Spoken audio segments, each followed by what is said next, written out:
हर हर महादेव। भोलेनाथ एक महान तपस्वी और आदि योगी हैं। महादेव ने ही योग, ध्यान, तंत्र, मंत्र, संगीत और भी बहुत सारी विद्याओं की रचना की थी। एक महान तपस्वी होने के कारण महादेव अधिकतर समय ध्यान में विलीन रहते हैं, जिसे हम समाधि कहते हैं। शास्त्रों में बताया गया है कि महादेव समाधि में लीन रहते समय श्री हरि नारायण का ध्यान करते रहते हैं और संसार की जटिल से जटिल समस्याओं का निवारण करते रहते हैं। अब ऐसे में अगर कोई महादेव को पुकारे और उसकी पुकार में इतनी भक्ति ना हो तो भोलेनाथ को पता ही नहीं चलेगा।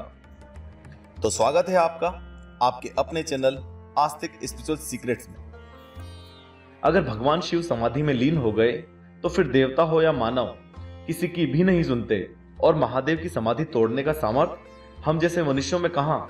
कलयुग में मनुष्य के शरीर में इतनी सारी बुरी बातें जैसे काम, लोभ, क्रोध आ चुका है कि हमारी भक्ति हो गई है कमजोर। इसलिए लोग कहते हैं यार मैं मंदिर तो जाता हूँ, पूजा भी करता हूँ, लेकिन भगवान सुनते ही नहीं। ऐसे में वेद पुराणों में एक ऐसी कहानी का वर्णन है जिसमें महादेव तक अपनी मनोकामना पहुंचाने का तरीका बताया गया है। महादेव एकमात्र ऐसे भगवान हैं जिनके वाहन नंदी बैल सदैव उनके पास रहते हैं। हर मंदिर, घर या जहां पर भी महादेव की मूर्ति या शिवलिंग होता है वहां नंदी महाराज अवश्य स्थापित किए जाते हैं। अगर हम मां दुर्गा की बात करें तो उनका वाहन शेर हर कहीं आपको नहीं दिखेगा, या फिर श्री हरि नारायण का शेषनाग या मां लक्ष्मी के वाहन उल्लू। इसका कारण यह है कि नंदी बैल न सिर्फ महादेव के वाहन हैं बल्कि उनके परम भक्त भी हैं। इसलिए जब महादेव समाधि में लीन रहते हैं तो जो भी होता है नंदी महाराज महादेव को समाधि से उठते ही बताते हैं। लेकिन महादेव के दर्शन के साथ साथ नंदी के दर्शन का भी महत्व है। नंदी के शरीर के हर अंग की अपनी एक विशेषता है, तो आइए जानते हैं उनके बारे में। नंदी की आंखें। नंदी की आंखें बड़ी सुंदर हैं, जिन्हें देखने से मन को सुकून मिलता है। नंदी के नेत्र अपने इष्ट के स्मरण का प्रतीक हैं, क्योंकि नेत्रों से ही उनकी छवि मन में बसती है और भक्ति की शुरुआत होती है। नंदी के सींग। नंदी के दो सींग ना तो बहुत बड़े और ना बहुत छोटे हैं। सींगों का संबंध मस्तिष्क से है। नंदी के दर्शन करने के बाद उनके सींगों को स्पर्श कर माथे से लगाने का विधान है। कहा जाता है कि इससे मनुष्य को सद्बुद्धि आती है, विवेक जागृत होता है। नंदी के सींग जीवन में ज्ञान और विवेक को अपनाने का संदेश देते हैं। जीवन में भक्ति के साथ विवेक भी होना चाहिए। नंदी के गले में घंटी। नंदी के गले में एक सुनहरी घंटी है। इसकी आवाज मन को मधुर लगती है। यह एक ईश्वरीय धुन नंदी को प्रिय है। इसी धुन में वे निरंतर अपने इष्ट के ध्यान में डूबे रहते हैं। घंटी की धुन का अर्थ है कि नंदी की तरह ही अगर मनुष्य भी अपने इष्ट की धुन में रमा रहे तो यह जीवन यात्रा बहुत आसान हो जाती है। उसका हर कार्य अपने प्रभु को ही समर्पित हो जाता है। नंदी के चरण। नंदी के 4 चरण हैं, जिनके बल पर वे शिव की यात्रा को सफल बनाते हैं। इसमें बहुत गूढ़ अर्थ छिपा है। मनुष्य के जीवन की भी 4 अवस्थाएं होती है। इसका मतलब है कि अगर कोई व्यक्ति अपने कार्य को भगवान का कार्य मानकर चलता है तो उसका हर क्षण भगवान को ही समर्पित हो जाता है। उसके जीवन की 4 अवस्थाएं सकुशल संपन्न होती हैं और उसके बाद वह भगवान को ही प्राप्त करता है। नंदी पवित्रता, विवेक, बुद्धि और ज्ञान के प्रतीक हैं। उनका हर क्षण शिव को ही समर्पित है और मनुष्य को यही शिक्षा देते हैं कि वह भी अपना हर क्षण परमात्मा को अर्पित करता चले तो उसका ध्यान भगवान रखेंगे। अगली बार जब मंदिर में भगवान शिव के दर्शन करने जाएं तो नंदी को भी प्रणाम करें। उनके सींगों को स्पर्श कर मस्तक से लगाएं और आते वक्त अपनी मनोकामना उनके कान में कहें। भगवान शिव उसे शीघ्र पूरा करेंगे। जरा सोचिए कि आप महादेव के मंदिर गए और उस समय महादेव समाधि में लीन हुए तो आपकी मनोकामना उन्हें पता ही नहीं चलेगी। ऐसे में एक छोटा सा उपाय आपकी हर मनोकामना को शिव जी तक अवश्य पहुंचा देगा। जब भी महादेव के मंदिर जाएं तो महादेव की पूजा करने के बाद महादेव के सामने अपनी मनोकामना कहें और फिर नंदी महाराज के पैर छूकर उनके कान में धीरे धीरे अपनी मनोकामना बोलना है, या यूं कहें कि अपनी मनोकामना नंदी महाराज के कानों में फुसफुसाना है।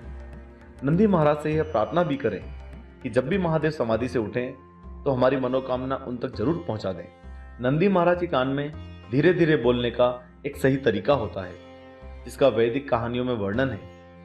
आपको नंदी महाराज की प्रतिमा के दाहिने तरफ कान में मुंह लगाकर बोलना है और अपने एक हाथ से बाएं तरफ के कान को बंद कर लेना है। ऐसा इसलिए किया जाता है कि एक कान से बोली गई बात दूसरे कान से निकल ना जाए।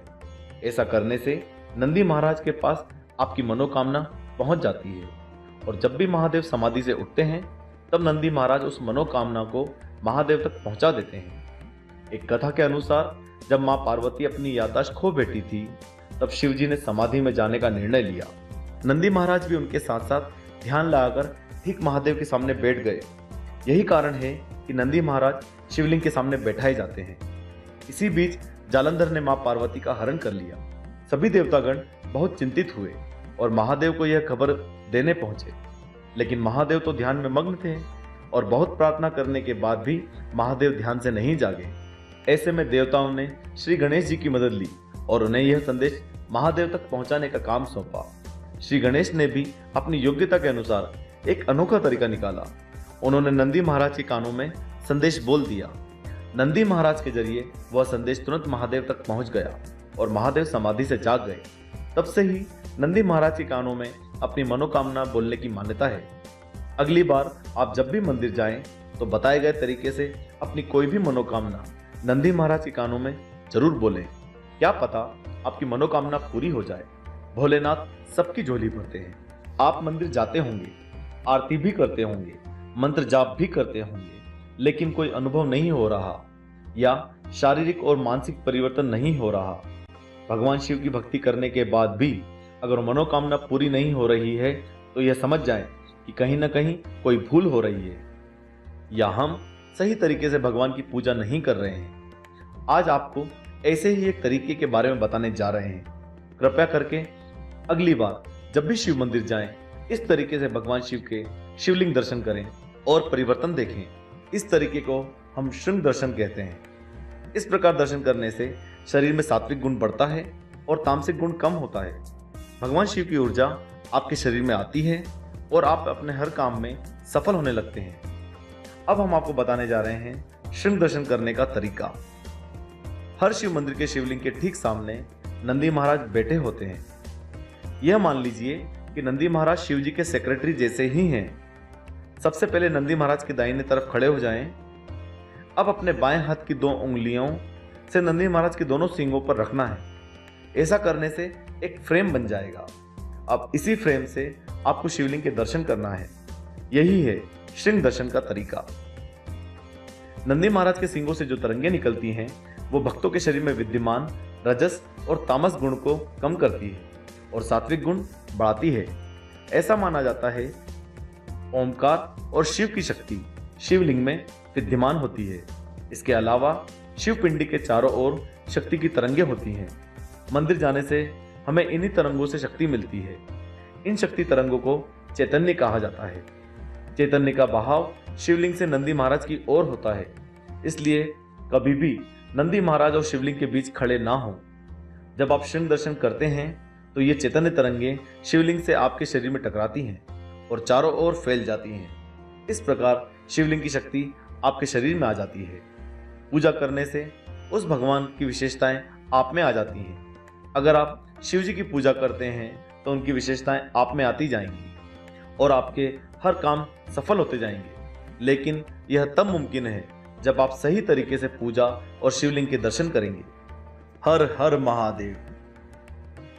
अब आप किसी भी पावन पर्व पर या कभी भी शिव मंदिर जाएं तो इन सारी बातों का विशेष ध्यान रखें। भगवान शिव की कृपा निश्चित ही आप पर बरसेगी। हमारे चैनल के साथ जुड़े रहें और अभी सब्सक्राइब करें और ऐसी ही आध्यात्मिकता से जुड़ी वीडियोस को कभी मिस ना करें। दोस्तों, हमें अक्सर लोगों की शिकायतें आ रही हैं कि उन्हें हमारे वीडियो समय पे नहीं मिला। इसमें हमें आप जैसे भक्तों की ज़रूरत है। आप इस वीडियो को अपने व्हाट्सएप और फेसबुक पे तुरंत शेयर करें ताकि सभी तक आपकी तरह भगवान से जुड़ी जानकारी समय पर पहुंच जाए और वो भगवान की पूजा सही तरीके से सही समय पर कर सके। धन्यवाद।